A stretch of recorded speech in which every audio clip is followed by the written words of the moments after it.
Hey everyone, welcome back to Sgcarmart. So, pop quiz time. Since the brand was reborn in 2010, how many McLaren models have there been?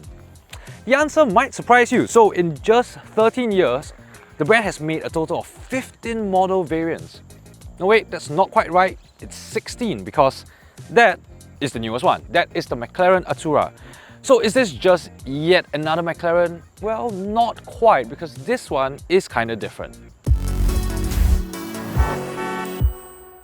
Now, before we get to today's review, if you are thinking of trading in your car for something like this McLaren Artura, why not try selling with Quotz instead? Quotz helps you sell your car quickly and easily.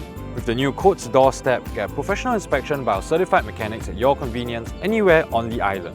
Quotz will then auction out your car online to its wide network of dealers to bid on your car. Once bidding is complete, Quotz will update you with the best offer price at no obligation. It's that easy.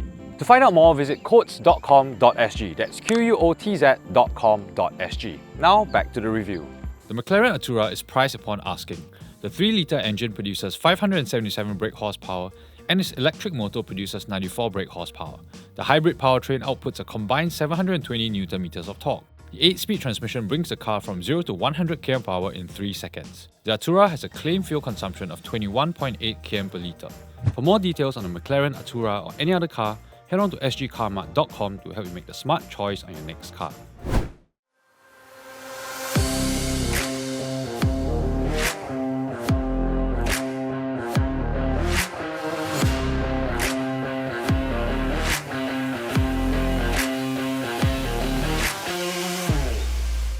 Now, for starters, this McLaren does not have a bunch of numbers in its name. It's simply called the Artura. But I suspect most people looking at this car may not be able to identify the specific model, and I don't really blame them, right?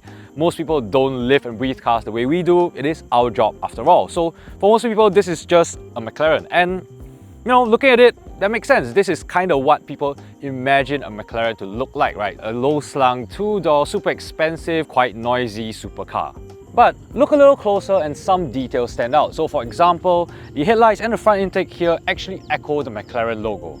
And the car's side profile, while still distinctly wedge-shaped, actually to me looks visually more compact, a little bit tighter, and a little bit simpler compared to its more flamboyant siblings.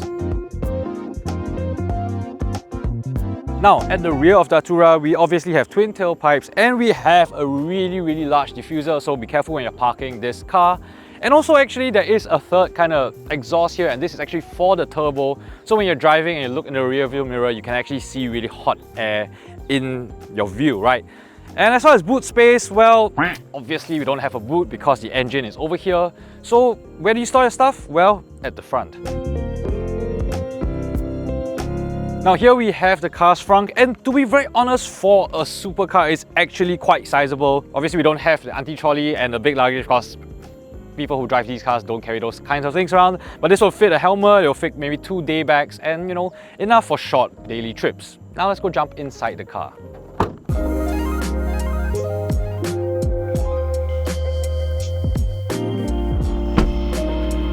Now, inside the cabin of the Artura, it is obviously a fairly minimalist and honestly quite sleek looking cabin, right? So it's also quite high on amenities. So we have a fully digital cluster and you can change the menu with this left stop over here. And we also have quite a nice infotainment system here. And to be honest, it's probably got more features and functions that you may expect from a supercar. So we have things like ambient lighting, you can record your driving positions, there's, you know, driver assistance systems, and this actually also supports wired Apple CarPlay. Android users, tough out of luck for now.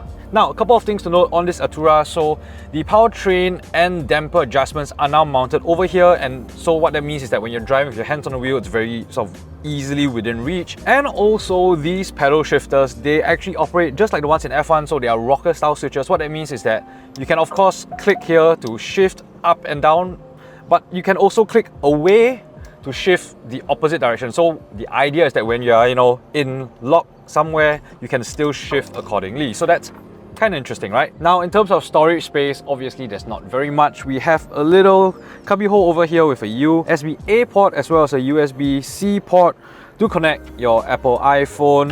We have a cup holder here which won't fit most cups. We have another one here which still won't fit most cups.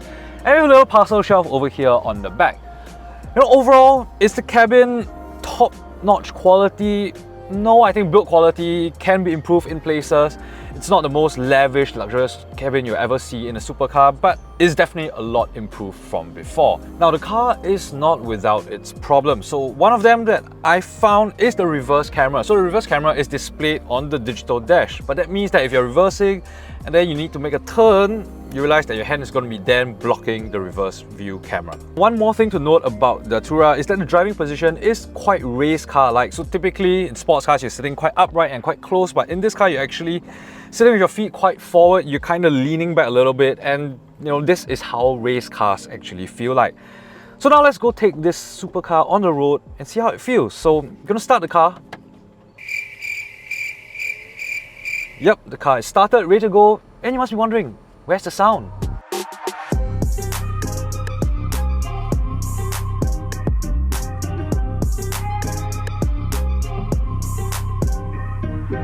Now, the most interesting thing about this Artura is the fact that this is a plug-in hybrid. So when you start the car, it's completely silent in all-electric mode, and you can drive the car in all-electric mode. So fully charged, you can get about 30 km out of the battery, and that's interesting, right? So I think as a result, you have a duality in terms of how you use this car. Now, of course, at full tilt, if you put the car into sport or track mode, so the engine turns on, this car is outrageously fast, right? So the 3-litre V6 and the electric motor produce a combined 671 brake horsepower and 720 Newton meters of torque, which means that you can do 0 to 100 in just 3 seconds flat. And that's just, let's be very honest, that's stupid fast. And basically any car that looks like that is basically too fast for normal daily roads, right? But if you really want to put your foot down, it's a supercar, so you expect that kind of performance. But I think what's also remarkable about the Artura is the fact that the handling, the way the chassis feels, it's a lot more improved than before. And I think I really like the steering. So this is a hydraulic steering system. It's weighty, it's accurate, it's very sharp, it's very direct. So just very quick directional changes. And this chassis also feels very, very composed. It doesn't feel tail happy in any way. And this is a supercar, it feels every bit as sharp as you want it to be. And because the electric motor helps to fill gaps in the torque curve, there is no detectable kind of turbo lag, right? So put your foot down. It's just immediate performance, very, very sharp throttle response, and it makes a good noise as well. Now, as far as the damping goes, you have 3 settings, right? We have comfort, sport, and track adjusted on this little toggle switch here. For daily driving, you really just want to be using comfort. It's actually quite forgiving. It's firm, of course, it's a sports car, but not uncomfortable. And even in sport, it's still manageable, it's okay. It's really quite on the firm side, but you really want to avoid track setting, as the name would suggest. It's really for track use. So if I go into track now, you can see I'm just bobbing up and down all the time because this is really very, very stiff. But yeah, you have that maneuverability in terms of how you want the car to be set up. Now, the flip side of the experience, of course, is that this car is, I would say, quite usable on a day-to-day basis. So if you just leave the car in full comfort mode, it will toggle between electric driving and just sort of basic pottering about. It's fairly comfortable. Visibility is actually very good for a supercar, so there's a lot of sort of glass house area, so you don't feel sort of locked into the car. It doesn't take up that much space on the road, and overall I think it's quite forgiving on a day-to-day basis, right? So it rides quite nicely over bumps, it's not intimidating to drive in any way, and it's helped by the fact that you have things like a lane departure warning, you have the 360 cameras on parking, it's not that painful. There's of course a lifter, so going through car parks isn't that horrible as well. And all in all, I think it is quite a usable daily supercar.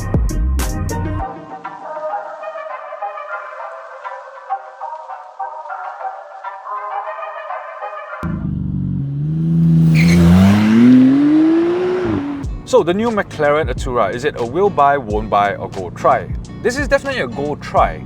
And look, this is a $1.3 million car, and people who buy $1.3 million cars don't generally look for buying advice from people like us, right? This car is very, very capable. It's fun to drive, it's very fast, it looks the part, and it brings with it all your relevant supercar cred and desirability, right? So it's every bit the supercar you want your supercar to be.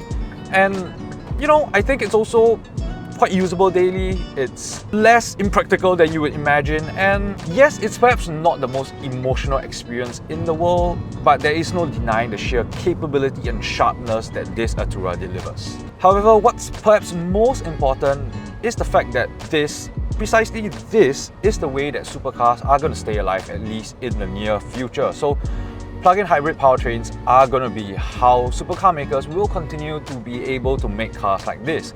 This really is the only way. This is the path forward for supercars, right? And I think we have to be quite thankful that cars like this will still be able to exist. And it's not just McLaren, obviously. Other supercar makers have already come out and announced or already have cars in the market that use plug-in hybrid powertrains. So yes, it is precisely in this one way that this Artura is so different from the 15 other McLarens that came before, and this is the template of future models to come. So yes, that's our review of the brand new McLaren Artura. Do remember to like, share and subscribe to our channel, and of course hit the notification bell so you will be alerted of all our upcoming videos. And you can also check us out on TikTok at Sgcarmart. So yes, that's all I have for you this week. I'll see you soon. Goodbye. Crick, crick. Crick, crick. To be fair, I think this is what most people imagine a Mac. I suspect most. Oh. I saw him waving, I thought it was like some instruction.